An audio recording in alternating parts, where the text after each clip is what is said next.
Ito ang tumambad sa mga residente at mga biyahero papalabas ng lungsod ng Puerto Princesa patungong norte ng Palawan matapos ang magdamag ng pananalasa ng bagyong Tino sa probinsya at lungsod.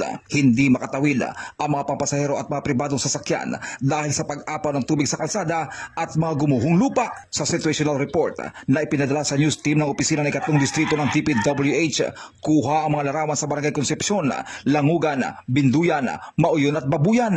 Pasado alas 8 ng umaga ngayong araw nang isara ang North Road sa Barangay Binduyan dahil sa landslide at pagbaha sa kilometer 74 at sinundan ito ng isa pang pagguho ng lupa at mga natumbang puno sa kilometer 75. Kaya't isinara rin ito pasado alas 11 ng tanghali ngayong araw. Ganito rin ang naging sitwasyon sa kilometer 83 ng Barangay Langugan kung saan isinara rin ang North Road pasado naman alas 6 ng umaga. Binaha din ang kilometer 52 ng Barangay Lukbuan habang umapaw naman ang tubig sa Babuyan Bridge sa Barangay Mauyon. Dahil sa mga insidente, agad na nag-deploy ang DPWH 3rd Engineering District ng Palawan sa mga lugar na kanilang mga engineer, foreman kapatas, heavy equipment, operator, maintenance crew at mga dump truck.